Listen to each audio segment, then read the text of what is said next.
Well, hello, everybody. How's everybody doing this Wednesday? The 7th of December. Holy cow, a week into the month. Man, this is the time of year. Oh, hang on a second. I think Ken got bumped out. All right, you're back, Ken. So, all right. And that's the joys of watching us do this live. So, but yeah, it's the 7th of December. This time of year that I wish that time and things would like pump the brakes hard and slow down and let us enjoy it because there's only a handful of weekends left to go, and so it's exciting stuff. Um, for anybody new in here, this is a live recording of the episode. So when I get started, I'll do another start, another intro. If I ignore the chat, just forgive me because we're talking about the, the the podcast, and then we'll come back with a Q&A. But I'm getting a text from my supervisor that volume is too low on my mic. I do not know why I have that problem.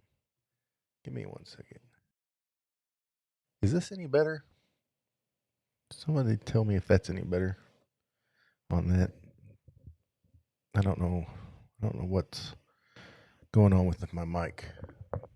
All of a sudden, I even boosted the gain up a little bit. So, baking cookies tonight, Arnie, Doug. Man, that's exciting. We got Cookie Day Friday. I'll be talking more about that. So, Holly, if you could just text me again and tell me if that's fine on my end on that volume before we go any further, because I got some other things. Sounds better. I'm gonna try to boost this gain up just a hair, but I don't want to get like real crazy with it. Check, check, check. See, I almost feel like that's a little too hot. Yeah, I'm peaking a little too much there.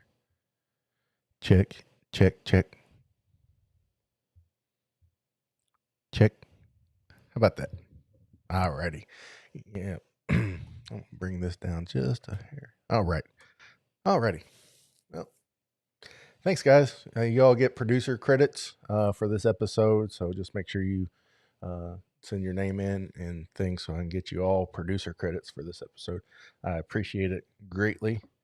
So, um, also, since you guys are here, work for the Postal Service this year has been absolutely nuts. I've been at least, if I just work 12 hours in a day, that's a short day. So what we're going to do right now before I even start, and I cleared this with Ken because I didn't want him, hanging out in the green room too long, is I'm going to record the video for my Advent calendar for tomorrow. So I can get it up and have it scheduled and things. So I can do that now and kind of maybe cut down and some of my workload. But and plus too, I just want to have you guys here. And but let me say hello. Hey, Art, thanks for hopping in here. Mikey, it's good to see you. Mikey, do me a favor, sir, and email me at todd@christmasclatter.com. Please. I have a question to ask you since you've been so faithful in coming each and every week of these episodes. And, yeah, email me. It's todd@christmasclatter.com. And Ken, it's good to have you here, sir. Welcome, welcome, welcome. So, Arnie, Doug, hello, guys. Is Ben and Sherry over there with you making cookies, or they being curmudgeons and staying away? Tim, hey man, it's good to have you here. Thanks for hopping in here with us.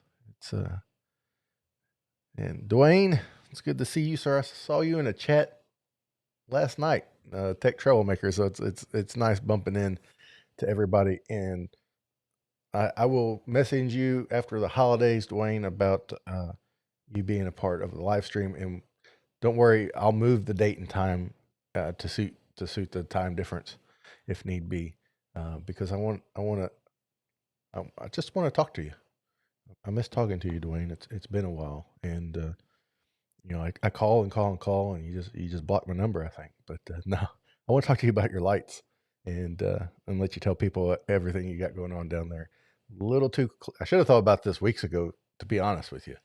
Um, and it's a little. I'm getting a little bit too full before Christmas, so I'll definitely message. I'll message you before Christmas, tell you Merry Christmas. But definitely want to have Dwayne on. He's always been a good friend and a good support of me ever since Christmas Clatter started. So looks like everybody's saying hello to everybody. Everybody likes my microphones better now. Yep. So hey, Mary, it's good to have you. Thanks for commenting on the videos, and I appreciate your support, and thanks for being a part of our Christmas community. And I will mention that Kmart album briefly. So yeah. So yes, thank you. Remember to hit the like button. I guess I should be popping these up on screen. One of these days I'll be good as Arnie, is keeping things flowing and popping things up. So got goals. I got goals. Leftovers. We had leftover chicken pot pie, and it was delicious. It was delicious, but yesterday. But it's one of those meals that um, it's always better the second day. Some leftovers are always better the second day. Probably most leftovers are better the second day. So, hey, Santa Dad, lost track of time decorating. That is easy to do. Very easy. In fact, when we decorated this year, I spent like, I don't know, 4 hours just fluffing our main tree. It was probably a little much, but hey, it looks really great and full. So, but yeah, yeah. Baking snowballs. Sounds delicious. We got to do that recipe exchange. So, but man, we got cookie day. Holly made some brown butter cookies this week in honor of Man Catcher Cookie Day. So, look at there. Scott and I will be doing another episode of Tinsel Tunes within a couple of weeks. Nice. Returning to Tinsel Tunes. That's right, man. I love hearing that. So, hey, Lala, how are you doing? So, thanks for hopping in. Yeah, Merry Christmas. Yeah. I appreciate you taking time to be in here. Thank you. So, yeah. That's right. She's over in the Philippines. Decorating starts as early as September. Yeah, it does here too. The guys at Pepper Tree Villa that are in here, I think they started on the 16th of September. And the reason I remember that's Holly and I's anniversary, and it's exactly 100 days before Christmas. And I'm like, that's a great idea.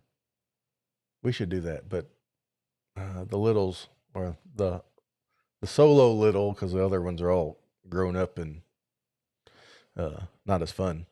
They want to have Halloween. So, but yeah, it's never too early to decorate. And I've noticed too, more and more of our decorations stay out year round. So, oh, Art, man, you don't want me and Ken to drive up there and take your Christmas card away. Better get them lights up. So, but yeah, we were a little late getting our lights up, a little later than normal, but they're up. Our bushes aren't done, and I doubt they get done, but that's okay. We don't go crazy outside.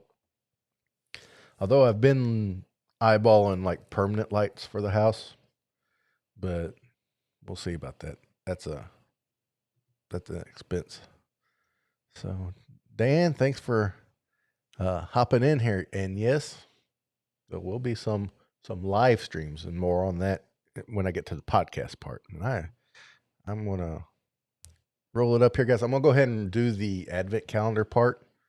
So, yeah, and and I'll do the advent calendar part. Come back, and then we'll start the podcast. So,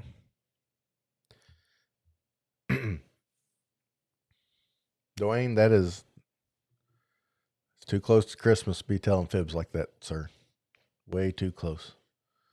You don't want to get on that. You don't want to be a listy, my friend. So, all right. Well, hello, everybody, and welcome back to the Advent Calendar unboxing day number 8. It's Thursday, day before Cookie Day. Man, what we have this Thursday and 2 more Thursdays before Christmas? That does not seem right. These days and weeks just fly by. So, thanks for joining me on this episode of Grown Man Tries to Find a Number and Open a Box. So, but this Advent calendar has been a lot of fun because it's not really Christmas themed, other than toys are a big part of Christmas, and it's been cool. And we are day 8, which luckily was right above day 7. So what we have here? Oh, ooh, what is this? Well, fiddlesticks. I thought this. I'm not gonna complain. I thought this was like one of those Barbie. I guess it is kind of like a Barbie, one of those Barbie heads with the hair that girls can do the hair and braid the hair, but it's the JoJo Seawall version of it. And if it was Barbie, I would be like, "Oh, this is great and iconic." But it's the JoJo Seawall version, which it's a classic toy. Little girls like to do hair, and little boys too.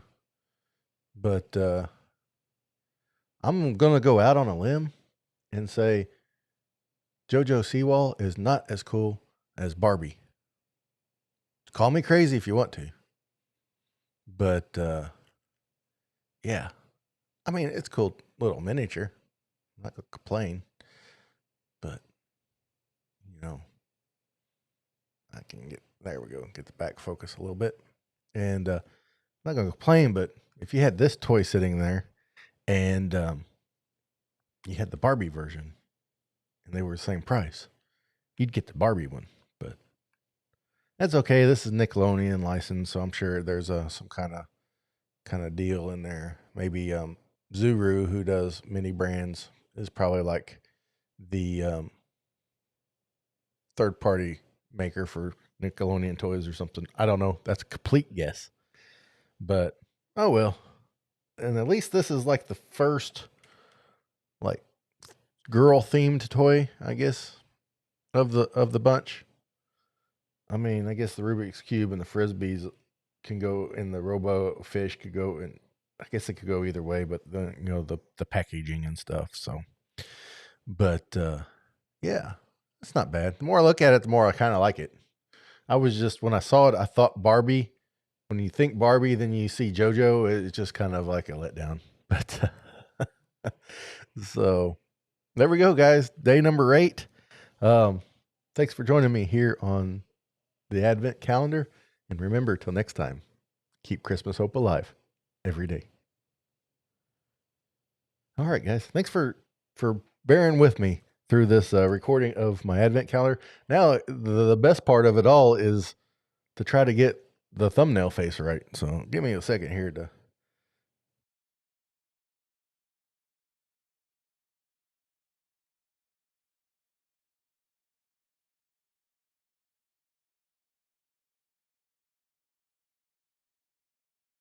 All right. There's nothing good like thumbnail face. It's like everybody's just got to like make your eyes big and point at something and lightning bolts going everywhere.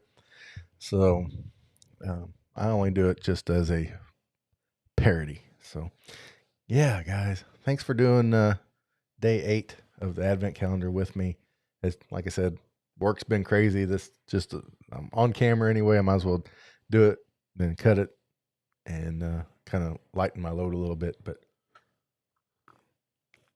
alrighty, let's get to the episode now. So yeah. Mommy Lala, you'll love Pepper Tree. You'll love those guys. They're wonderful. In fact, uh, they've become must see Monday night TV for us, and we'll just pop YouTube up on the TV and let them play with all their shenanigans. So, and that's yeah. So, thanks, Harney. Loving the thumbnail face. So, and I do have a box for you guys. I've just been neglecting to mail it, so I will get that out to you guys. So, all right, let's start with this episode. Let me get another drink here.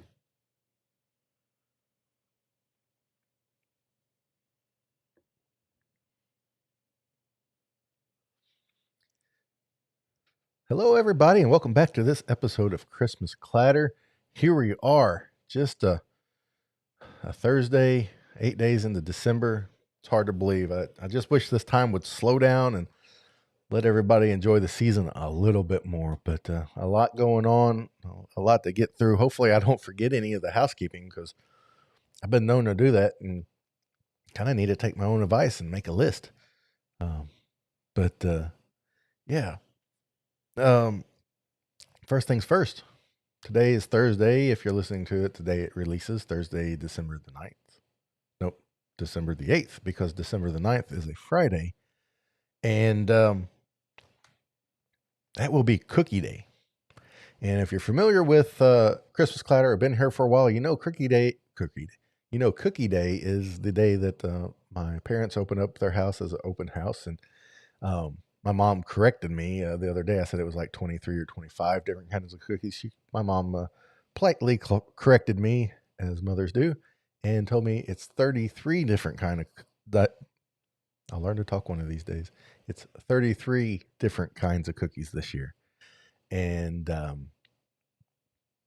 so there's probably 5,000 or so individual cookies she's made.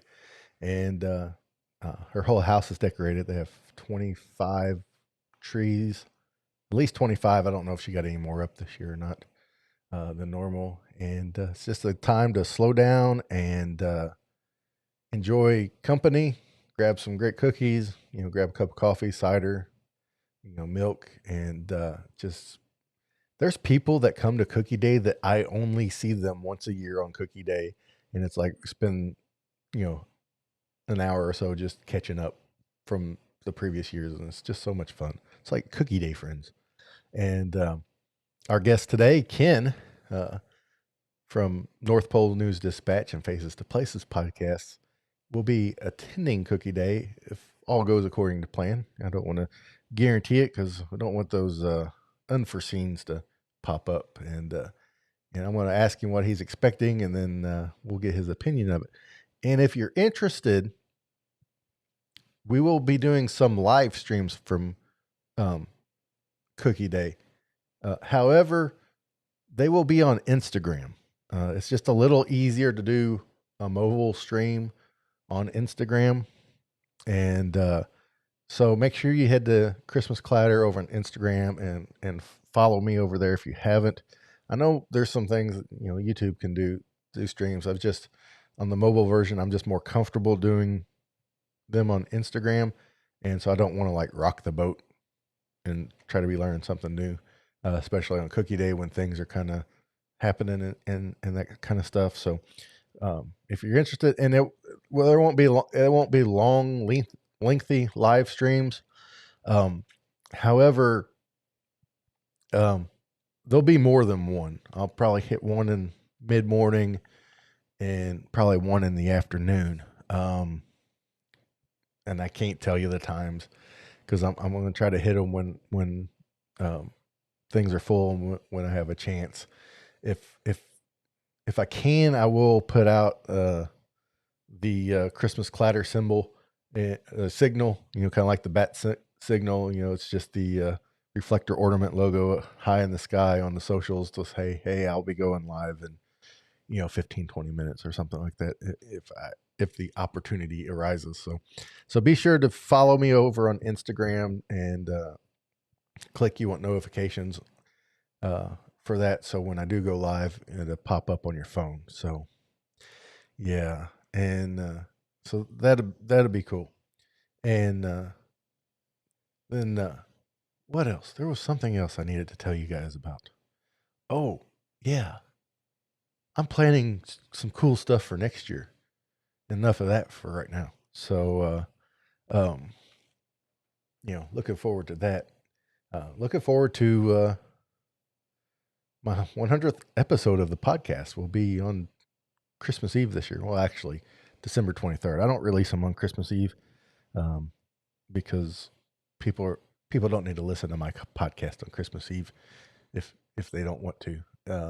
I mean, if you want to, you can save it, but it's just I just like it better on the 23rd. So that will be my 100th episode of the podcast. I can't believe it's been 100, and I even missed. I think I got one episode out in the first 6 months of this year. So I could have been well over 100 now. But thinking back, it's cool that it's coming out right at Christmas. So that just makes me feel good inside. And then also next year of some of that stuff I'm planning, Christmas Clatter turns 5 years old. And that's another thing that's hard to believe. So lots going on, lots being planned. And with Cookie Day coming up, oh, I remember what the other thing was. I'm going to do a couple other episodes to ensure I get to 100. I got to do a couple that aren't on Wednesday. So so I'll be finding a time to do some bonus episodes. That's one reason I haven't done my 10 favorite Christmas songs video yet, because I'm saving that. That's going to be one of the episodes.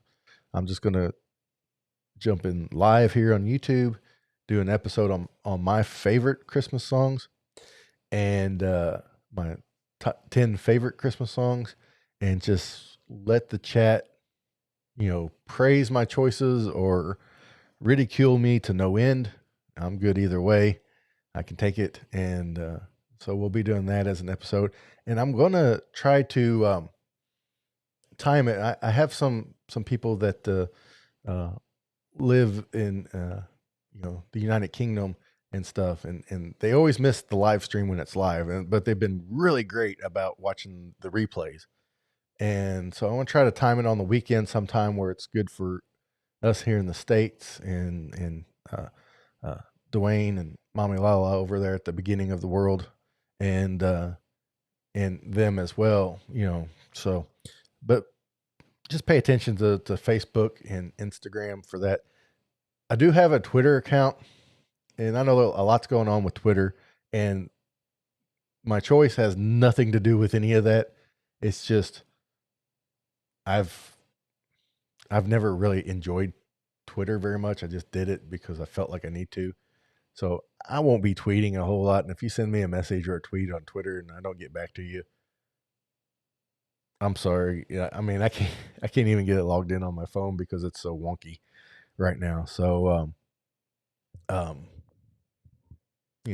I'm still gonna have the account there, but I'm just not gonna mess with it very much. So if you need to move over to Instagram or Facebook, that's where I enjoy posting the most, and it's just a little easier for me. So, but let's get into our topic. I think that's all the housekeeping. I have really got all the uh, taking a lot of the air out of the room just here chatting. This is what happens when you just getting very little sleep and you're getting overworked. But yeah, gonna bring back a Christmas Clatter alum. This is a guy that contacted me oh, a year or so, over a year ago, I guess. 2 years ago, just about. Uh Said he found my podcast in January and was wanting to start one of his own and wanted to know if he had any advice. And I gave him some advice, and now he has two podcasts, and he's become a good friend. And over the past couple years, and really enjoy his company.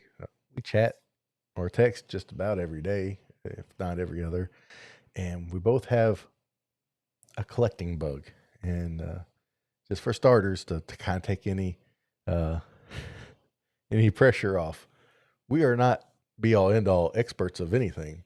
I know you guys saw Alonzo or heard Alonzo last week, and Alonzo is an expert, and he was wonderful and really enjoyed what he had to say. But Ken and I, we just love to collect, and we have some knowledge of some things. And if you guys are in the chat, if you have anything to add, please do, and we'll get it included in the episode, even in the podcast. And if you're listening to the podcast, if you can make it Wednesday nights, 8 p.m. Central Standard Time for the live recording, please do so. We would love to have you there in the chat with us. And without any further ado, here is the guy always asking, are you all coming for scraps? Ken Smith.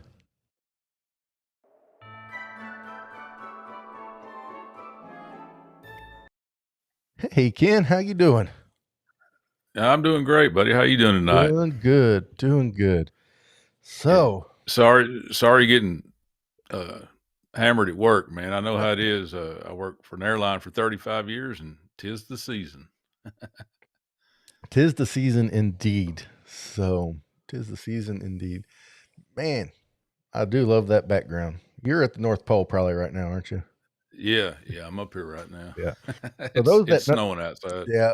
For those that don't know, the Ken has become the official radio newscaster for the North Pole, for the North Pole News Dispatch. He handles all the holiday and festive season news on his podcast, and even the elves. Elf Christie gives recipes from the cafeteria, and it's a lot of fun, and I'm sure you enjoy it up there, Ken. So. Oh yeah, man. It's every day is a new day up here because it's all new to me. I'm a Southern boy, and I, got a job way up here, man, at the radio station, and everything's different. Yeah, absolutely. I've always, maybe it's because where I'm from here in Missouri, but I've always imagined Santa with like a Southern accent, and that's probably just because where I'm from. It's just seems to fit. Well, there's an elf that I met up here, and he's from the South North Pole, and he has a kind of a Southern accent. I think I'm gonna get him to be on the show before long. So, that'd be great. That'd be great. You definitely have to let us know. And Ken's other podcast is Faces to Places, where he when the weather's allows, he'll get it on his motorcycle or whatever, and he'll drive, and he finds all these great like human interest stories, kind of on the back roads, Americana kind of stories. And I told him, you better watch out, or he'll end up becoming Paul Harvey, of Christmas podcasts and stuff like that. Yeah. And another guy that hit me was a name that's from 1,000 million years ago, but I want to say Charles Kuralt from CBS. From CBS Sunday Morning, is that right? He was the bald-headed guy that would go around and do all those human interest stories, and they were always wildly fascinating, and things. But yeah, you really have that vibe. He's had some really great episodes on Faces to Places and stuff that's just really cool. And well, thanks, Todd. There's a lot of people out there that's not popular. They're not very well known, that have great stories that just need to be told, man. That's kind of what I do. Yeah, there was some news that's like everybody's got a story.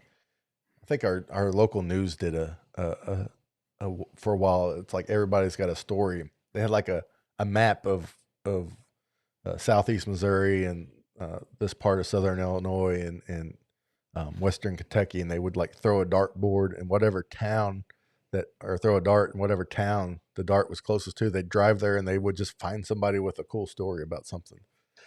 Yeah. And it was really, really cool. And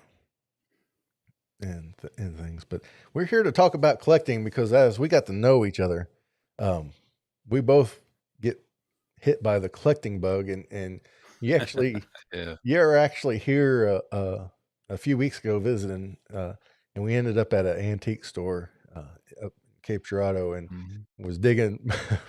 Holly was running around trying to find her things, and me and you were like thumbing through all the vinyl records. They had like 1 million of them, and finding them. But and then we realized how many store records there were, and we're like, man, what was up with that? And like the Firestone and the Goodyear and things. Right. But these record labels have special marketing divisions. That's all they do. Yeah. That kind of stuff. Yeah. Yeah, They they had there was stores and Singer sewing machine. They had some volumes of Christmas albums. There's quite a few of them. yeah. I think the most popular are the Firestone ones. I think they're the most popular, Yeah, and, they're definitely the ones that uh, that I like, and mainly, I remember those from my childhood mainly because the covers. You have four right there behind you, yeah. and they're all very colorful, and they look like Christmas presents that are Oh, wrapped with big bows on them. So visually, yeah, those are hard to miss yeah. right there. Yeah, they are. Well, they're beautiful album, even if you're not a fan of the songs on there, the covers are beautiful, and as it's set, it looks great. And Yeah, when me and you were talking, we think the reason some of these were so popular is, they bring back a lot of memories of, people finding them, but it's because there's only 7, you know, yeah, and they're not impossible to find, and they're not, like, crazy expensive. yeah. Musically, man, there's probably nothing better than those Firestone albums if you want some good Christmas Americana music. That because they're inexpensive, like you said, they're easy to find, and because they get played only for about 1 month a year, the album covers may be kind of ratted out a little bit, but Yeah. usually the albums themselves are in great shape. Yeah, and that's one tip I wanna give people if you're thinking about starting vinyl collection at Christmas or not, and you're at a yard sale or an antique store or anything, be sure to pull the vinyl out of the sleeve. For one, check to make sure it's the correct record for that sleeve, because last thing you wanna do is, if you're thinking you're taking home Firestone, you know, um, a Firestone Christmas album, and you get home and it's, some, acid rock band from the '60s you never heard of, you'll be well, you might not be sorely disappointed, but at first you'll be sorely disappointed. And two, look at both sides and look for scratches, especially deep scratches. A little bit of wear is okay, but look it over. Most of the time, in my experience collecting Christmas albums, most of them are in like almost mint condition. Just Hmm. said they just didn't get played much. Yeah, and when you pull the albums out, especially the Firestone's easy to identify because the labels are either red or green. If you're buying it from a yard sale or a garage sale or something, you got to make sure the right album is in the right covers. So if it's not red or green, it's not a Firestone. Yeah, yeah, And they made those came out from like 62 to 1968. yeah. And like you said, there were 7 volumes. But there was one thing about those, they did put out some in the 70s, but Mhm. what was weird about them is the only place it said Firestone on them was on a sticker that was on the cellophane that went around the Uh, album. I mean, it went around the album cover. So if the cellophane got torn off, there was no way to identify them. So there's a lot of them floating around, but they're just really hard to yeah. find, Y just because there's nothing that says Firestone on them. Right. You don't know what you have if you don't know, where it came Yeah. from or know what it is, and things. Now, tell me this. I know a lot of these stores would like license music, so you would get, a Bing Crosby song, but it was the same recording as other records had. Was the music for the Firestone recorded just for Firestone? Yes, yeah, it was. Yeah, they were because they were composed mainly as like a cantata. It was these big grand orchestras and choirs. Firestone had their own orchestra and their own choir that was on every single album, Uh-huh. and that was on the first 2 albums, the first 2 volumes. But then after that, they started bringing on solo vocalists and opera singers, or maybe even sometime they would have like Broadway stars to come Right. on there and sing. So yeah. So it was always different than from another album. Yeah. Yeah, it is, you know. And then I think you got there when there's the biggest thing that Firestone ever did with those albums. Uh-huh. I think it's volume. I can't really say. I think it's volume 5. Okay. Uh, they landed Julie Andrews to do a solo album, And the big Yeah. thing about that, I think that one was 1966, that volume 5. Uh-huh. And the big thing about that was just the year before no, that album was in 66. The year before in 65, she was all over the big screen with The Sound of Music. So at that time, she was extremely popular, and they were able to land her to do a solo album on Yeah, there. that's the gold one. My mother-in-law here, she said it was the gold one. I don't know. You can see it up behind me there, the gold one. Now, um, everybody on the podcast, everybody here in the chat, I want to let you in on something. In the link, um, or in the link in the description below is a link called the Christmas Collection Starter Pack Giveaway or something.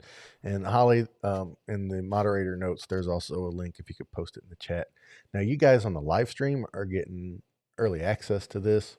Those on the podcast, uh, it's in the description if you want to go there, and I'll be posting some on social media. Ken and I have teamed up together because between the two of us, we have doubles. Um, we only have 3 of the 4, but we were going to find the other ones to complete the collection. But we thought, well, this episode's about collecting, so we can get you 3 of the 4, and it's up to you to find the other, or 3 of the 7. It's up to you to find the other 4.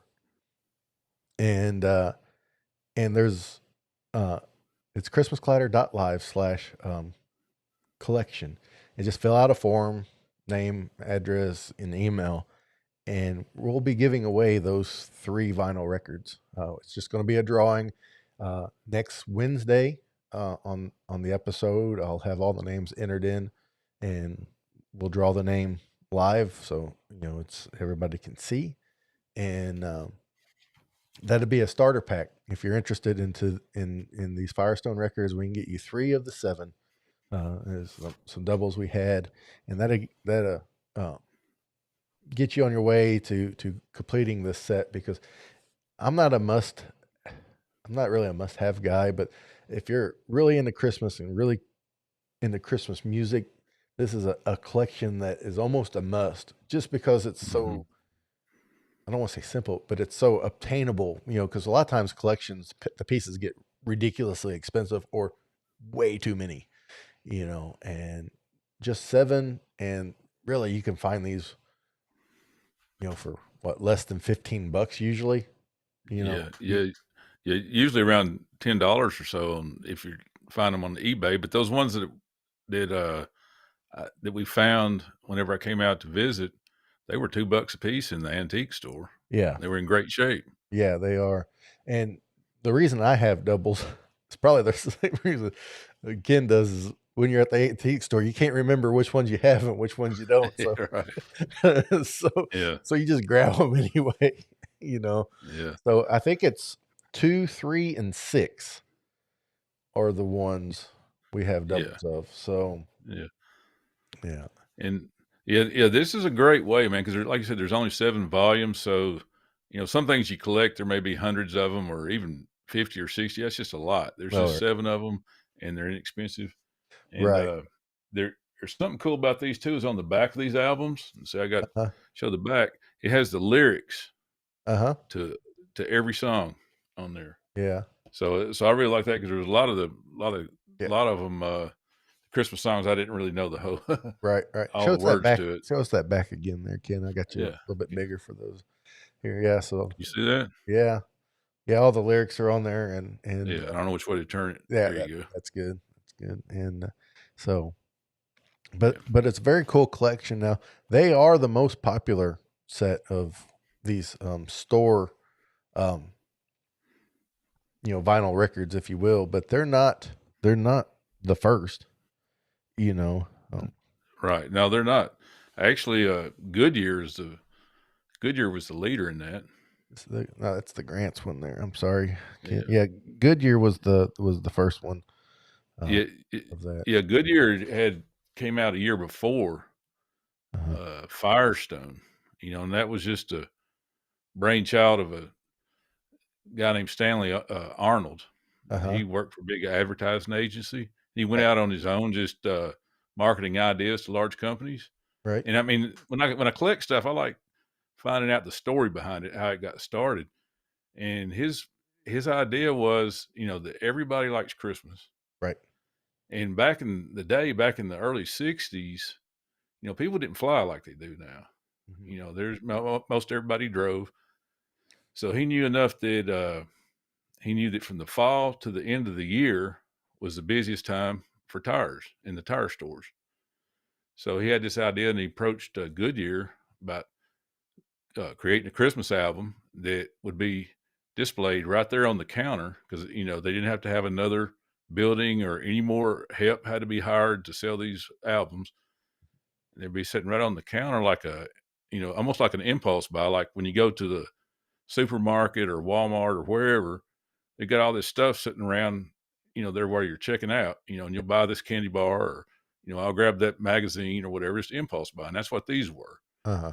And starting out, they were only $1, Oh. and they were pretty cheap. And I mean, that was a different time back then. $1 was more than it is nowadays, but that's how he got started with those, and they became a big success. Yeah. It's funny. It's like the one that starts it isn't the one that's the most popular, and even Goodyear they started it and they went many more years than Firestone, but for some reason the Firestones just stick out, and I think it's because of the Yeah, album and the yeah, marketing. the artwork on it. But the store with the most. Let me pull this up here so people can see. And I only have one of these, but it's True Value hardware stores. Yep. And this is just a collection of songs. This is from 1981. You can see the price tag $1.99 on there still. But this is just licensed songs that you would find on any other record. But True Value ended up with what, 40 of these? Yeah. They had 40 volumes, man. 40 years they was in that business, from 65 to 2005. Oh man, that's a lot. They were in that And business. I don't know if I even want to try. You know, Yeah. to get all those. Yeah. Maybe some of the earlier ones. I might try to see if I can find some of the earlier Yeah. ones. Well, the thing about the first two volumes is kind of unique, because they had seasonal songs on there. They were thinking, Right. they could sell it year round, Uh-huh. but it didn't go over very well. So from then on, they just went from 14 back to 10 songs, Right. and strictly Christmas. Right. And so that was a formula that worked. So Right. Well, it's just kind of one of the things, and it caught fire. And I think the Firestone ones, I used the phrase "caught fire," then went Firestone. Was going to say just roll that again, but like you said, Singer sewing machines. That's one I need to find for my mother-in-law. Is a Singer sewing machine vinyl record for Christmas. But then she'll need a record player. Well, she can come over to my house and listen to it. yeah, So, but other stores start doing. Mary Evans, who's been in the chat, she left a comment about Kmart. 1974, Kmart had one, and they play. I guess they played it over their in their speakers um, in their stores over and over again, and stuff. yeah. So, but and that's Well, they're your employees. I'll have you know in a second. I have a story on that. Go ahead, Ken. I'm sorry. I was just going to say, before we quit talking about True Value, there was, they were pretty cheap too, except there's 3 volumes. I think it's 18, 20, and 21 maybe. But all 3 of those had a cut by Elvis Presley on there. So if you can find one of those, they're worth a little more. If Oh, you can find one of those laying around somewhere. yeah. So Yeah, Mikey here in the chat said he had some of the True Value ones on cassette tape. So yeah, that's cool. Yeah, that's cool. And then other stores got into it. Like I said, Kmart, then J.C. Penney's got into it. mm.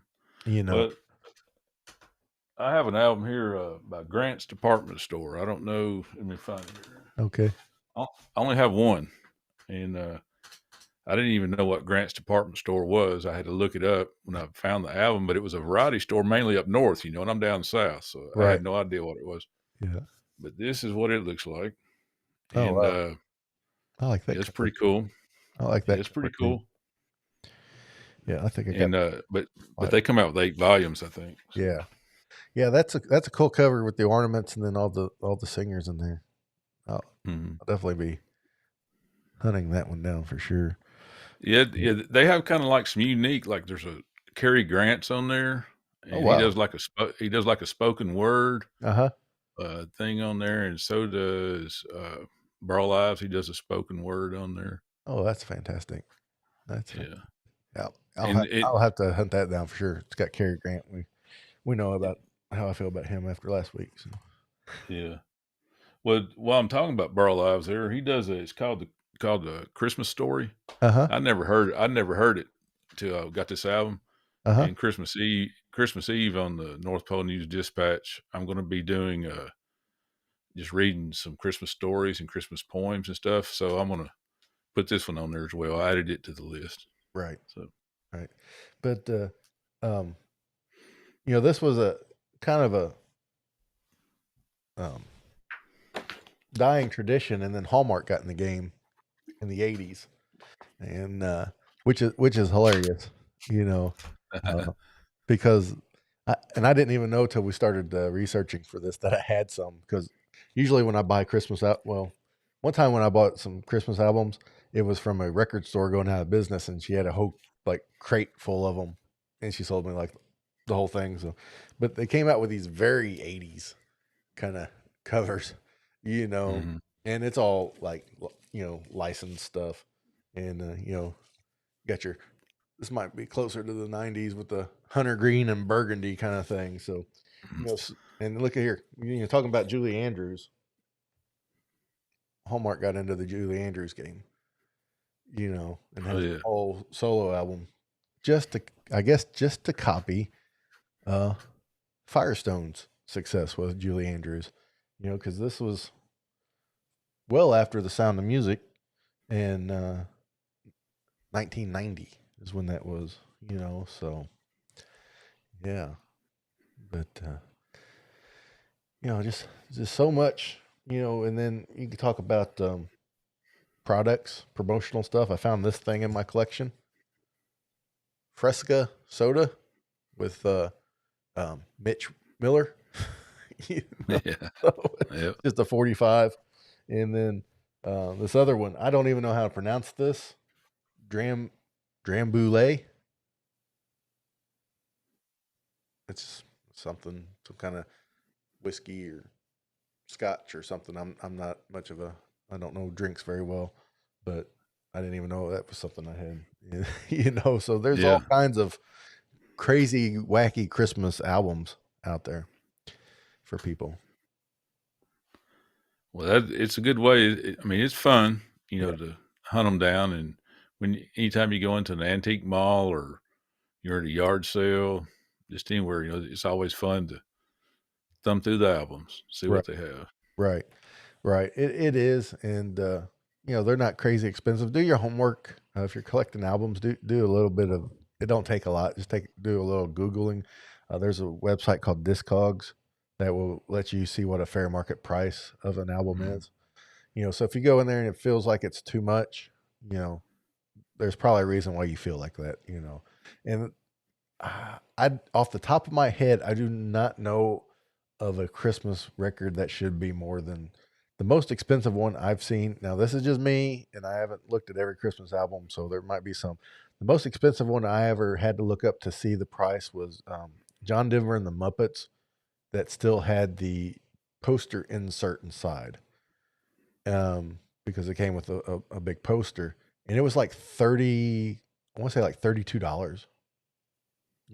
And you figure if it's John Denver and the Muppets with the poster inside at $32, there's not going to be a whole lot more, or Christmas albums that will be more than that, because it's kind of that one's kind of a big deal. Yeah. Yeah. So. Man, John Denver's only when he died, I cried. Oh yeah. I really did. Yeah, couldn't believe it, but I did. Yeah. It's it's crazy. I've become more of a fan of his than ever. There was a time that when I would hear most of his songs, I would I would just kind of cringe. And to tell you the truth, the reason why is because remember the Time Life commercials when they would play like a snippets of the songs. Yeah. He had a Mhm. Time Life series, and and we only got 3 channels at the house, and that thing came on like every commercial break. And it's like when I was a kid, it was like I was sick of hearing John Denver songs, Yeah. and Yeah. it's like if I have to hear him singing, you fill up my senses like a walk in the forest or whatever. I'm just like gonna go nuts, Yeah. But let's kind of get back to Kmart playing their Christmas album Yeah. over the music. Um, when I was in college, I worked at the local Burger King, and at the time they had a licensing deal with Disney, and the Pocahontas movie came out, so they played the soundtrack to Pocahontas over and over and over again. I never seen Pocahontas. I will never see Pocahontas. If I have to hear just around the river bend again, I instantly like Hulk rage out. It was torturous to hear it over and over again like that. It's like, guys, don't do that to your employees. Get a playlist that's at least 500 songs. You know, Yeah. but Yeah. but I've never seen Pocahontas. yeah, I ain't either. Just because I was tired of listening to that. But there's other Christmas things to collect. I have one here that you kindly sent me from last year, and it's a coffee cup, and it's got a cute little waffle guy on Yeah. there because it's from Waffle House. The So Waffle House. Yep. you guys are close to Waffle House. They sell these Christmas coffee cups. I know Ken's big into collecting the coffee cups, Yeah. and he even sweet talks the manager there to give him like the Yeah. Postmates and stuff too. Just to have them. So if you guys are next, close to a Waffle House, and you enjoy these are nice heavy cups. I mean, they're the real deal Holyfield coffee cups. They're great to collect too. And Yeah. Yeah. I drink out of mine year round, the yeah, Christmas coffee cups. yeah. But yeah, I have a hookup at the Waffle House. I don't know if that's something to brag about or not, but Hey, she always calls me when they get the cups in, and then yeah, like you were saying, they have posters that hang yeah, on the windows. It's just great artwork. yeah, They're in the style of the old Coca-Cola Santa and all that. yeah, So she saves them for me, and I actually collect those. yeah. See, Yeah, there's one. those are great. That's just a great piece, to have. And Yeah, that's classic American Santa right there. yeah, absolutely. And if you're just listening to the podcast, part of this in the description, I'll put a Google Drive link, and I'll load up photos of all this stuff for you guys to take a look at, or hop on over and watch the replay of the live stream. That'd be a good way to see that too. So, even if you're not close to, a Waffle House, there's probably a restaurant close to you that does something like that. I'm not, I'm a little too far west, I think, for Waffle House. I don't have to drive very far to get to one, but there's not one immediately here because once you get into Waffle House country, they're at every corner. It feels like, which is wonderful. And but I need to check. We have a Huddle House around here, which is basically the same thing, just a competitor. I need to check to see if they have Christmas coffee cups. I'm not a coffee drinker, but I like to drink out of a coffee cup, and Yeah, I bet they do. I Just bet have to go in there and ask them. I bet so. I bet so. And you can do that. There's ornaments. I know you've gotten into finding some like vintage shiny bright stuff this year. Oh yeah, yeah. I've got into the shiny brights. Well, the reason I went and bought new ones this year, because I had 4 boxes that my mom had given me back when I first got married. On my Uh huh. podcast, I tell a story about when I first got married. We didn't have enough money to even buy a Christmas tree, so we Right. went out and basically poached one out of the forest and brought it home. Yeah. But my mom gave me these 4 boxes of shiny bright ornaments, and I never thought anything about them. That's just because we had them on our tree when I was a kid, Hmm. and I just knew they were familiar. Then as I grew up and got older, I found out, hey, these are pretty cool, and they were actually something. So I had 4 boxes of those, Yeah. and we put that up. We have one tree that just has vintage ornaments, Uh huh. and so those go on there, obviously. Yeah. But then I went this year and bought 3 more boxes of the new shiny brights that are out now, and those are on another tree. Ah. Yeah, those are cool ornaments, and you can find shiny brights in the original box at like antique malls and stuff. But if you're price conscious, be wary because those will attract a higher dollar amount because a lot of Yeah. those are really sought after by even just not like year round Christmas enthusiasts like we are, but just people that love Christmas and know what those are Yeah. and things and Yeah. Because you're gonna find a box of vintage shiny brights. I mean, they come in boxes of 6. They have some smaller boxes, and those I've seen anywhere from 30 to about 80 or $90 just for 6 of them. And I yeah, mean, I guess it depends on the condition and everything, but they're not all quite that expensive, but yeah, they do get up there in price yeah. if you're not careful. Right, absolutely. And another tip for collecting, if you're gonna collect Christmas stuff, if it's November and you're at an antique mall or something, just pay attention to the price, and if you can, start shopping in February because that's when they really discount it.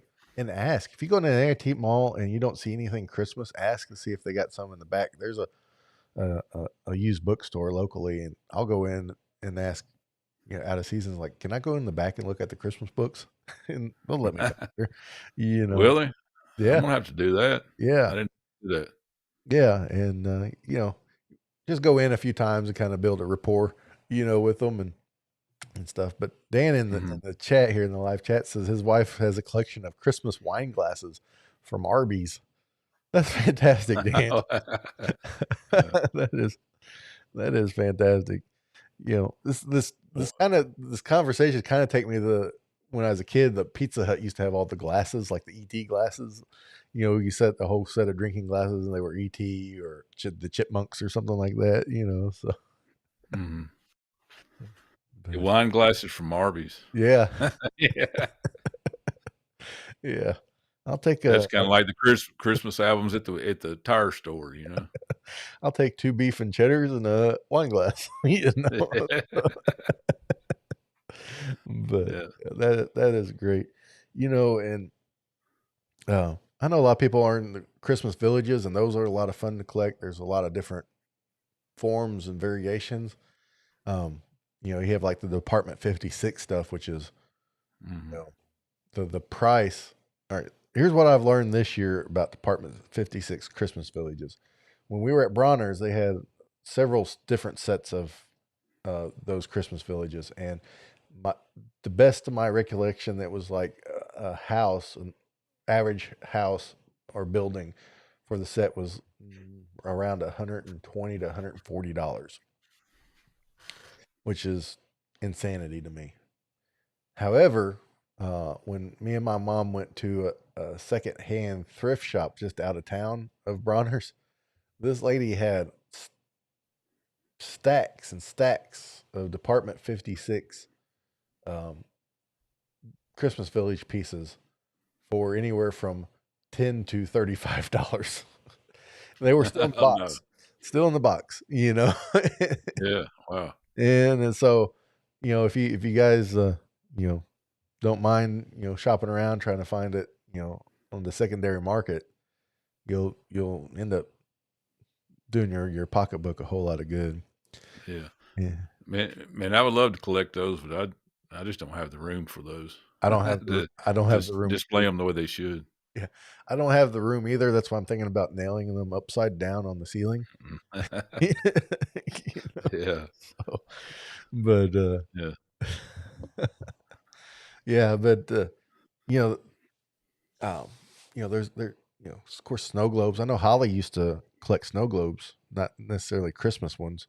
But when she yeah, moved here from California, they all like froze in her trailer or something, and a lot of them broke, and which was sad, So and yeah. and you had That'd be a cool thing to collect. yeah, yeah, it would be, and I collect Funko Pops and all kinds of stuff, and have some Christmas ones. And if you guys enter the giveaway for those records, I'll throw in a Funko Pop in there Mm, too for you guys. I have one from the movie, the original Santa Claus. It is Tim Allen as he transitioned to Santa Claus. He's wearing the gray sweater, and I'll throw this guy in there for you yeah, guys. If that's a good one there. yeah, Yeah, and So you can kind of that way it's a full collector's starter pack. And if you're not into the Funko Pop, then you can find somebody who is, Yeah, and that's fine. But you yeah, collect of all things, and I love your idea of mm. giving this a Christmas gift, but you collect percolators.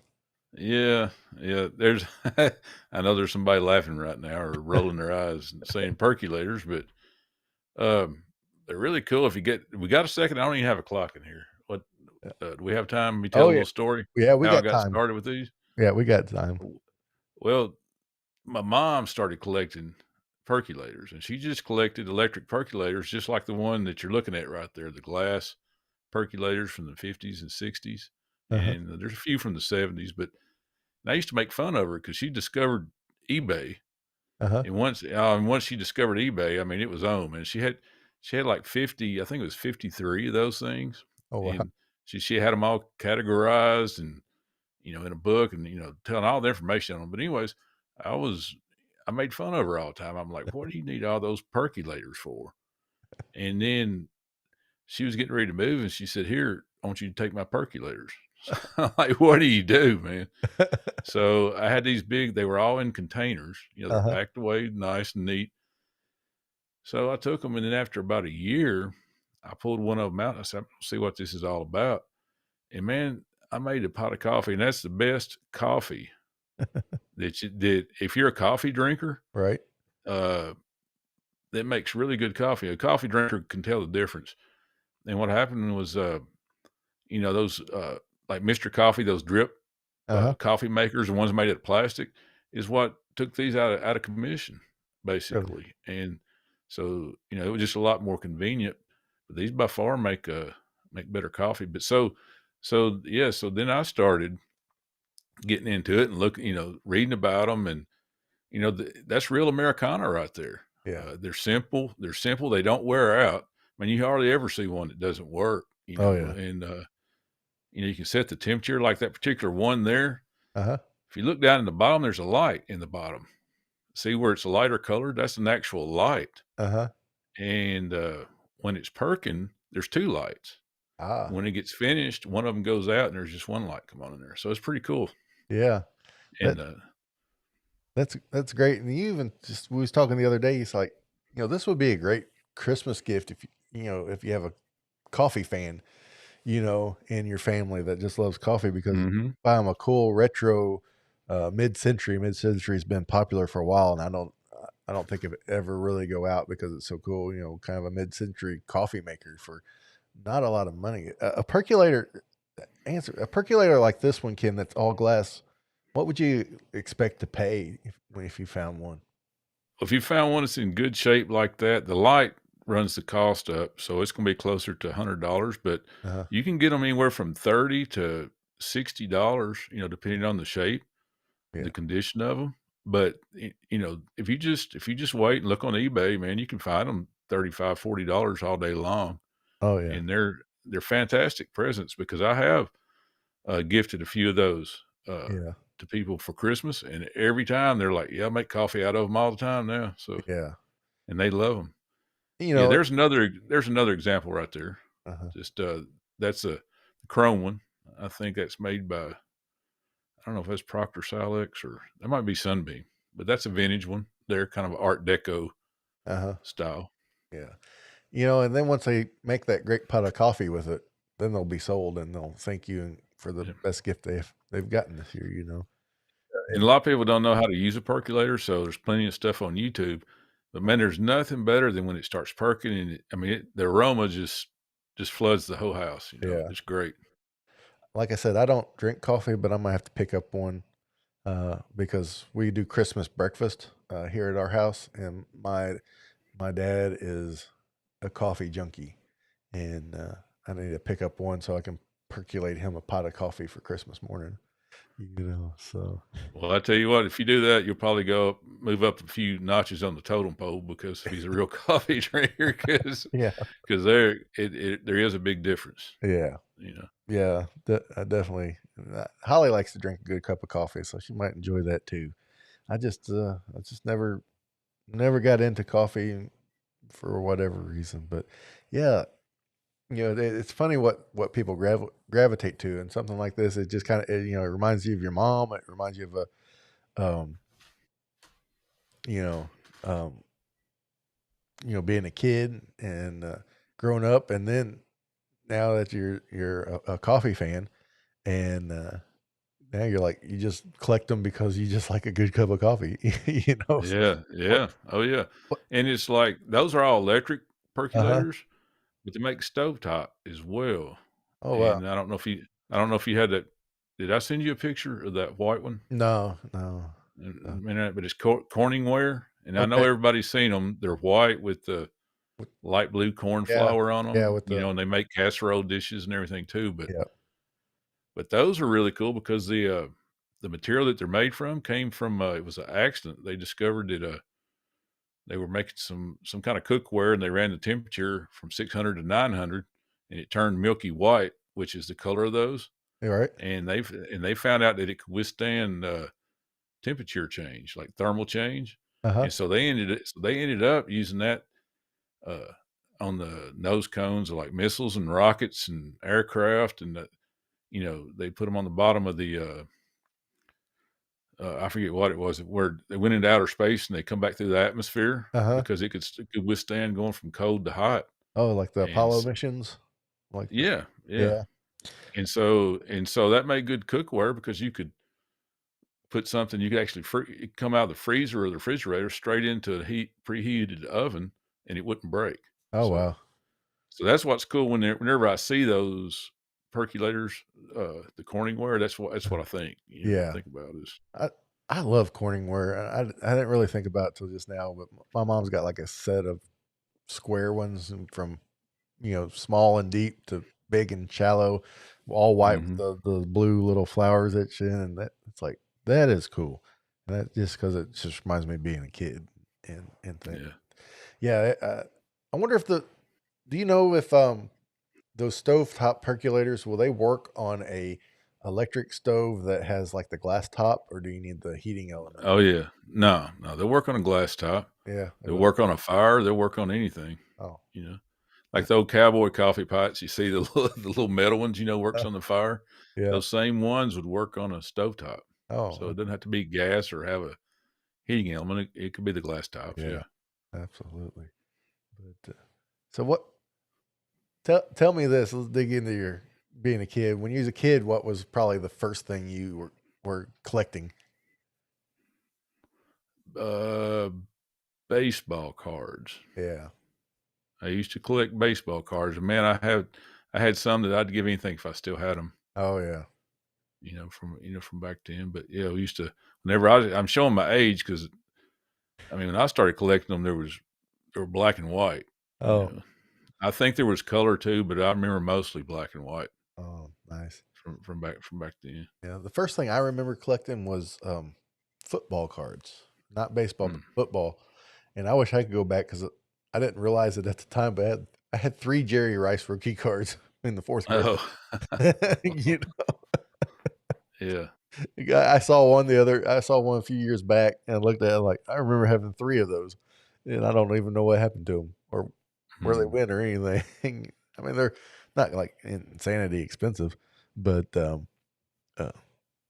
they're like $100 a piece. That's worth something, so, Oh yeah, you yeah, know definitely. yeah. Yeah, I think that, and then I got into collecting antique fishing lures at one time. Oh, that's So I cool. don't know why, but I did. Yeah, yeah. Holly's into collecting, the golden rule books or the golden Hmm. books, little golden books. Oh And yeah. those are a lot of fun too to find. And, Oh yeah, yeah. I saw her looking at those at the yeah, antique store. yeah. I didn't know what that was about though. Yeah, she likes collecting those, especially any of the Christmas, themed ones. So, Hmm. yeah. Sandad's dropping a brag on me. He's got one of the Jerry Rices. So, thanks, buddy. You had three. Yeah, I had 3 of them. I don't know what happened. And then I've collected basketball cards and GI Joes and all kinds of stuff. And Mm. but it's a lot of fun. And the biggest thing when you get into collecting, make sure it's something that you're doing because you love it, you know. Mhm. And please, please be.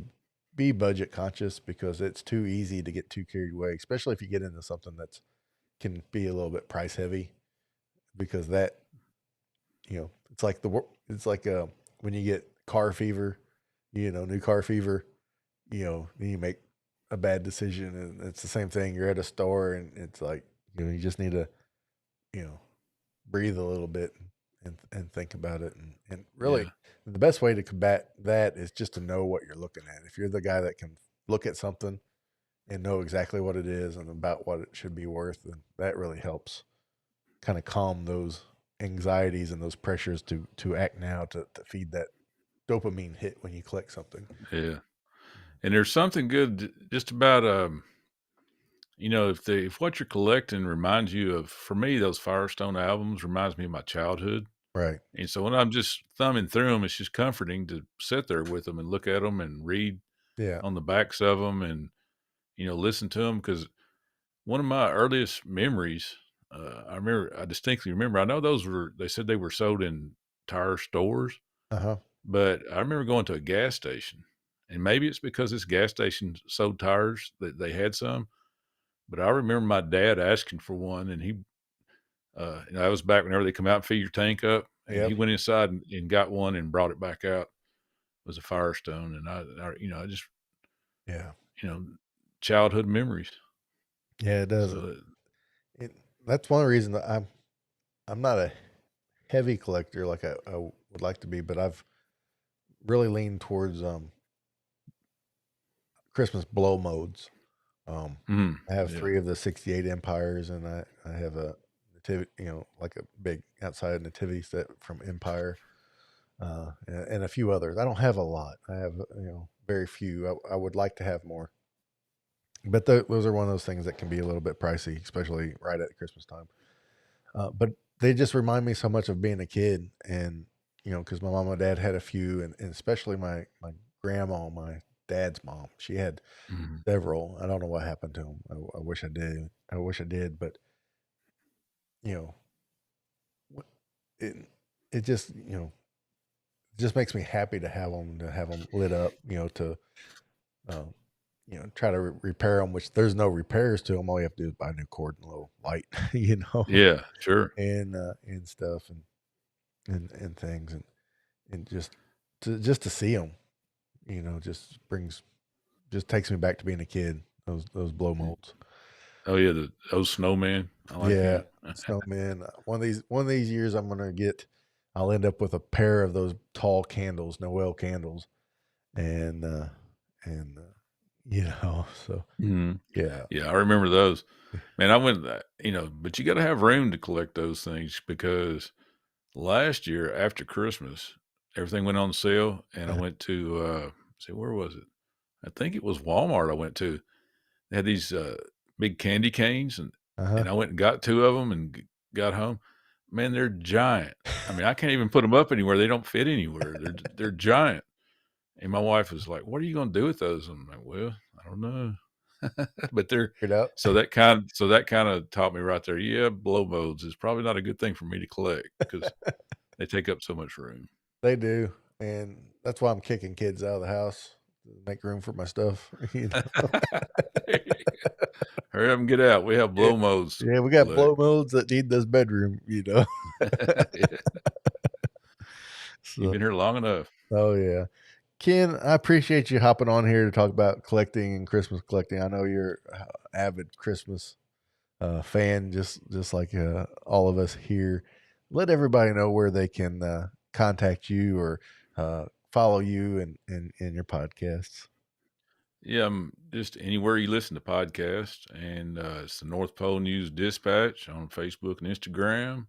And you can message me or you can send me an email at the North Pole News Dispatch at gmail.com. All right. And that's it for me. All right. And guys, thanks so much for listening to Christmas Clatter. Again, if you're able to make a live stream, a live recording of the episode, we'd love to have you there. It's on Wednesdays at 8 p.m. Central Standard Time. That's 9 p.m. Eastern and 6 p.m. Pacific. And we'd love to have you. And we're going to have a little Q&A with Ken, talk with the people in the chat. And when this is over. And remember, if you're interested in that Christmas collection, Christmas collection, I forgot how I named it, Christmas collection starter pack, please go to christmasclatter.live/collection and just put your name in the hat. It's just going to be a random drawing. The form will be up until next week on the 14th. I'll close it down about right at start time of the recording, and and uh, um, and then we'll just do the drawing live here on the episode, and we'll get that off to you. I about forgot, Ken. Before we wrap up, you're coming to Cookie Day, and I wanted to get Yes, sir. what are your expectations of Cookie Day? Man, my expectations is to leave here not wanting to see another damn cookie for weeks. We could I probably won't fill up on cookies, man. Sorry, I didn't mean to let that slip, you're but fine. no, I expect to eat more cookies than I've ever eaten before in my life. So that and all the Christmas trees, I'm looking forward to seeing all those. Yeah. Yeah, we'll But have a good time. We're gonna run it. I don't know if you know this, or we're gonna me and you and Holly are gonna run a tin of cookies out to Joni and the girls at the Yule log cabin. oh, And that'd be great. yeah, so we'll get to go out there and visit with them for a minute and kind of cruise through there. For we won't be able to stay for very long because I don't want to leave my mom without much help, and because she'll ring both our next kin. You know, Yeah. she's you know. Yeah. She may be getting up But there, but she'll still ring our necks. oh yeah, You know? yeah. So yeah, you tell a story on Ken. Ken's like, "You sure it's okay if I come?" He's like, "I don't want to get in the way." And I said, "Don't worry. If you get in the way, my mom will put you to work." So Yeah. Yeah, I need to yeah, watch out for that. I'll be cleaning something or picking yeah. something up, I'm Oh, sure. be go in the back to get more cookies to fill up the plates with would be the thing. Oh, okay. And then Well, she, I can do that now. oh yeah, and then yeah, and then she'll probably try to get you to memorize all which kinds they are. No. I struggle with that, still to this Yeah. day. But yeah, it's like I I have to make cheat notes, cheat yeah, sheet. I usually label them in uh, must eats, eat seconds, eat thirds. Yeah. If there's nothing else left, eat these. Kinda. Yeah. So, nah, but they're all Well, well, that's what I expect. I expect to leave there not wanting to see another cookie for a good while. well. You will because once it's over, we're kind of like, we will eat cookies, but it's kind of like, yep, got our fix. But just a reminder, guys, follow Ken on Faces to Places on Facebook, and also the North Pole News Dispatch on Facebook, and both podcasts are available wherever podcasts are found. And also for Cookie Day, we will be live streaming on Instagram. A couple times during the day on Friday, December the 9th. And if you're interested in joining the chance for winning the Christmas Collection Starter Pack, just head to christmasclatter.live/collection. Just fill out a form. It's just name, email, address, and we'll get you entered in. And that drawing will be live here next week. So everybody, thank you so much for joining us.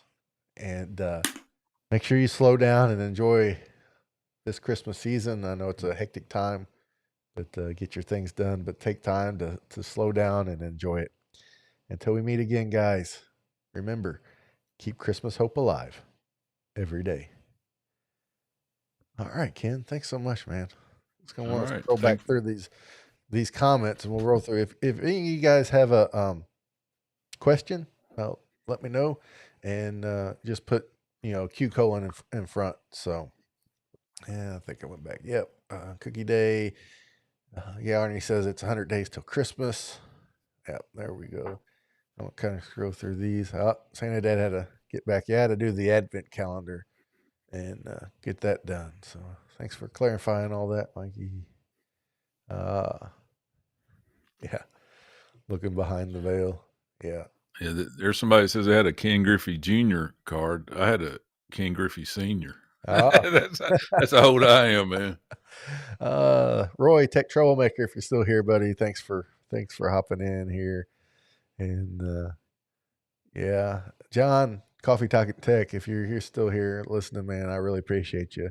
I enjoyed for both you and Roy. I really enjoyed that live stream you guys had with the other guys last night. It was really insightful. And if you guys are into making stuff on YouTube or wherever, run over to Coffee Talk Tech. Well, run over to Coffee Talking Tech too, because he's got a great channel too to help with your tech needs. But run over to Tech Troublemaker and watch that live stream. Lots of good information and insight from those guys there. So yeah. Yeah. I got windy on you, Ken. So but and then Art says that Holly needs to make snacks for the green room. She should have, as long as I was back here today, man. I didn't Yeah. think he's ever going. Yeah. That'd be awesome. Arnie's it's great to see you on screen. So I think he's put a face to the name. I know you hop into their lives when you get a chance. Yeah. So Yeah, man, I love their show. I yeah, love everything about it, from making the drinks to the arts and yeah, the crafting. yeah, It's all good. yeah. Yeah, they said they can relate with ended up with duplicates. Yeah, I hear you, man. And we kind of purposely avoided the Hallmark collecting stuff because it's such a big deal. It's kind of like the It's a Wonderful Life from last week. It's kind of such a big deal that it can take all the air out of the room from other things. Yeah. Well, I think those Hallmark they were actually kind of copied the Firestone in that they were like cantata, big orchestras and that kind of stuff. So Right. No, and then Sandad also talked about this. Might have been a little after your time, Ken, but the Garbage Pail Kids, those were a big deal when I was a kid too, to collect those things. So they ended up getting sued by Cabbage Patch. Oh, really? Yeah, because of the likeness. I can't remember if they won or lost, but I know after that lawsuit, they were harder to find and they weren't near as cool. So, see, Santa Dad asked me how I was managing 2 podcasts. Well, Santa Dad, I'm retired, so that's so it's not so bad right now. But we'll see when the weather warms up. Yeah, get more busy with with Faces to Places. Yeah. So, yeah. Arnie, send that pic of those, and I'll post them on my Instagram for sure. So, yeah. Oh, there we go. Our tree lights are giving us a fit this year. Needing lots of repair, pre-lit trees and strands. Yes. Here's where I'm standing on Christmas trees right now. We bought a tree last year that's pre-lit, and I love the tree. But the guys at Pepper Tree Villa have convinced me, and it didn't take a lot, that pre-lit is not the way to go, because of when the lights go out, it's so difficult to get the lights changed out. And I completely agree with that, because I've seen it happen several times. And was I talking to you, Kim, when we talked about when we tried to take pre-lit lights off a tree and we ended up spending? Yeah. It took me like a week of working on the thing after work just to get them all off. Man, it was terrible. I just had a pencil tree, and it took me several hours, to cut those things out. I had no idea they were in there like that. But. Yeah, well, I was going to be like real delicate with it, and I ended up just getting some wire cutters and just like cutting all the lights. Yeah. I could have saved a lot of those light strands, but I just didn't because of the as long as it was to get them off.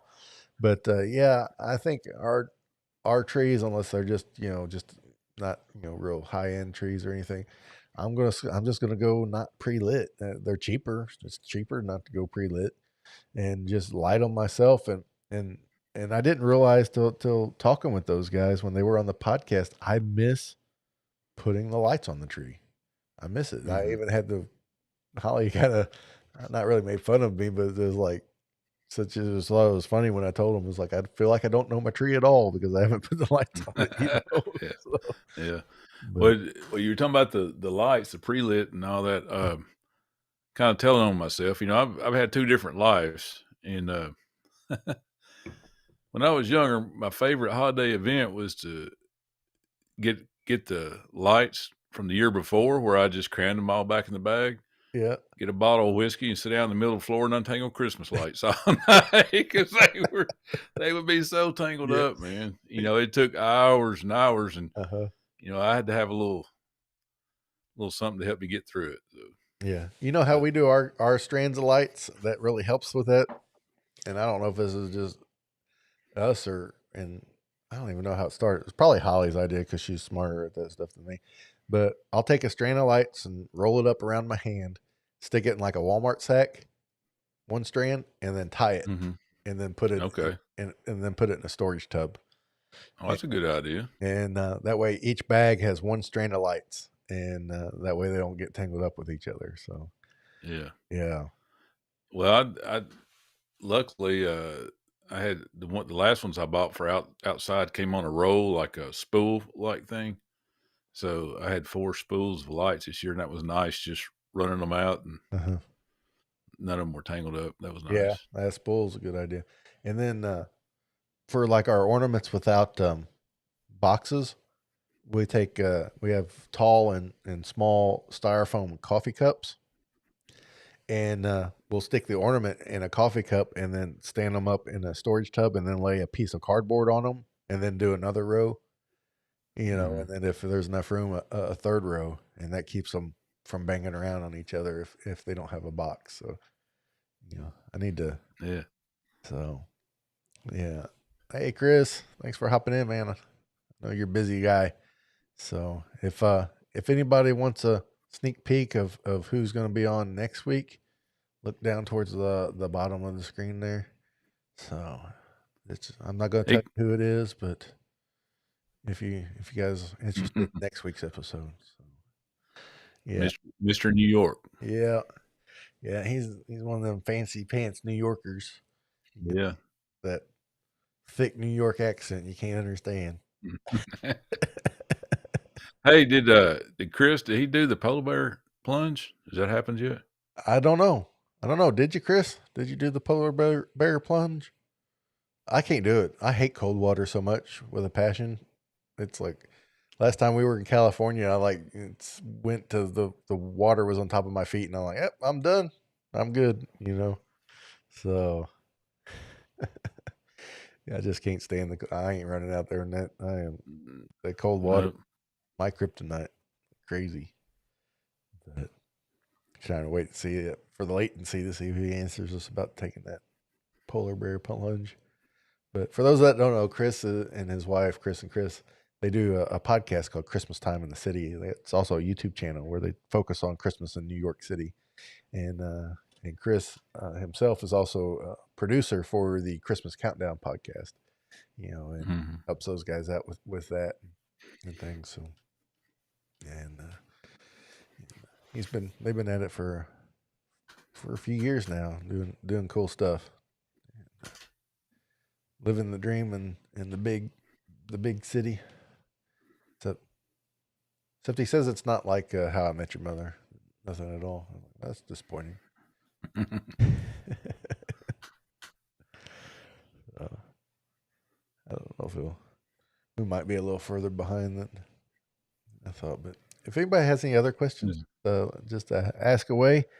If and I'll give you a few more minutes here. But yeah, it's Cookie Day is going to be fun. It'll be a lot of fun this year, and everybody's healthy and well this year. This time last year, we were all so sick it was ridiculous, and this year we're not. So that's that's wonderful. Yeah, You that's a know, good thing.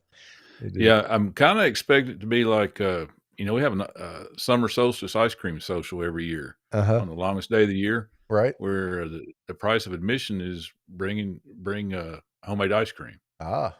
You can't go buy brownies or Uh huh. can't go to the supermarket and buy ice cream. It has to be homemade, and that's how that's the price of admission. So we usually have anywhere from 20 to 30 flavors every year. And we just sit out there. It's all we do. We set the tables out in front of the house on the shade tree, and we just eat ice cream and hang out and sit and talk until dark because it's the longest day of the year. And by the end of the night, you're like, man, I don't want any more ice cream. That's yeah. Other than being outside, that sounds a lot like Cookie Day, and except no one brings anything, And but yeah, I love that summer solstice this ice cream social. That's something we need to do around here, our neighborhood. I think we got enough people. We got enough good neighbors. I think we can make it happen. Well, that's kind of an art that's you know, kind of lost. A lot of people don't know how to make homemade ice cream. Yeah. And that was their excuse, for not bringing ice cream or going to the store. And I'm like, nope, there's YouTube. There's YouTube. And then, well, I don't have an ice cream freezer. Well, there's Amazon. You don't have any excuses. Yeah, absolutely. Oh, yeah. I love how you're being the ice cream police. You're like, nah, you can YouTube it. You can learn how to do it. Learn a new skill. Yeah. Yeah. Amazon, it can be here tomorrow. Yeah. Oh man. This is his name's Ken as well. He was on with me with the Tech Troublemaker, and great to see you live. You saw my episode with Doctor Z. That Doctor I'm gonna mispronounce her last name, Zarba from PBS Monstrous on Krampus last year, and that was a lot of fun and stuff. So yeah, Santa Dad's got a question. This is for everybody, even anybody in the chat. Does anyone here celebrate Yule or observe in Yule traditions during or around the usual Christmas celebrations? I love Yule, and it's a part of our celebrations at the winter solstice. If I do Santa Dad, it's not on purpose. It's just because it's something we've always done. You know, uh, what's Let me ask you this: what's one of you know one of the things you do for Yule? Just to kind of give me an example, because I got a few different things rolling around in my head, and just want to make sure I'm thinking of the right holiday that's got thrown into this winter season mix and and things. But like I said, if I do, it's just because it's something that's been passed down. So yeah. Yeah, my last, maybe the episode before last, I talked about the Yule log, the history of the Yule log, Right. and I don't know if it's the same thing or even related, but Yeah. they used to bring a whole tree in their house. The houses back then was made of stone, and they would Right. bring the whole tree in and stick it in the fireplace, and just burn from the end. Right. Right. And as it Yeah. burned, they would shove more in there. And I learned a lot about that. Oh yeah. The Yeah. actual Yule log. Yeah. That's part of it. And I've heard this.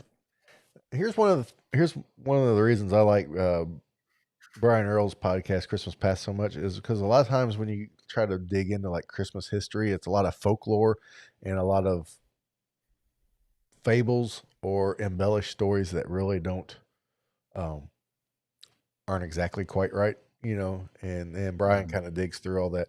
But one of the things I remember learning from one of his early podcasts about Christmas trees and things, Christmas trees were popular like in Germany and originally Austria, and they would use candles to light them. Because they didn't have electric lights, so they would put a few candles on them. Of course, a cut evergreen tree will burn like a torch, but the houses were stone, so if your Christmas tree caught fire, I mean, it It wasn't wasn't that big a deal. as big a deal. And then when it got popularized in like Great Britain and the States, the houses were made from wood. So when your Christmas tree caught fire, so did everything else, Yeah. So So we started watching the Yule log on TV. yeah. So, but you're saying Well, that. man, there's all kind of traditions with that Yule log. Like if there's any left at the end of the season, they would put it under their bed. Yeah. I mean, to protect it Yeah. till the that's what they would start the fire with, you'll fire with the next year, so. Yeah. Oh yeah. Yeah. Putting up evergreen in your home. Yep. Yeah, we do a little bit of that. I'm gonna get some fresh evergreen. I might grab a wreath while we're out at the Yule log cabin Friday, Ken. I might grab a Holly. I might grab Yeah. a wreath while I'm out there. Just to let you know. And then ham. Yeah, I could celebrate Yule every day of the week if it's ham. Yeah. Yes, and Dad, we do a little bit of all those things you just Yeah, named there. yeah, yeah. It's great though that you're doing them on purpose, and you're making a distinction because some of that when stuff gets blended, it kind of loses where it came from. So Yeah. yeah, but guys, Ken, thanks so much for joining me here on Christmas Clatter. This has been by far my longest stream and episode because I had so much getting done, and I really appreciate your patience and everybody sticking with me. Thanks, thank you, thank you, thank you. If you haven't yet, smash that like button. There, I got my YouTube requires by law for you to say smash that like button and hit subscribe and ring the bell because you know it does really help because just to let you know how YouTube works. There's the algorithm, but the algorithm isn't for the creator. It's for you guys that watch because they want to keep you watching as long as possible. So when you hit the like button, and the subscribe button, then that means people that watch YouTube that have similar taste to you will be shown, this channel or this video as a suggestion, you know. And so that's why it helps so much. It's just because people that have similar habits to you, um, if you watch this channel, hit the like button, and then you also watch, I don't know, some motocross channel, and you hit the like button, then other people that like that channel and maybe another one or two that are the same as you will be, um, uh, you know, given this as a suggestion. So that's why it helps. And so I appreciate it. And here, Chris was washing dishes.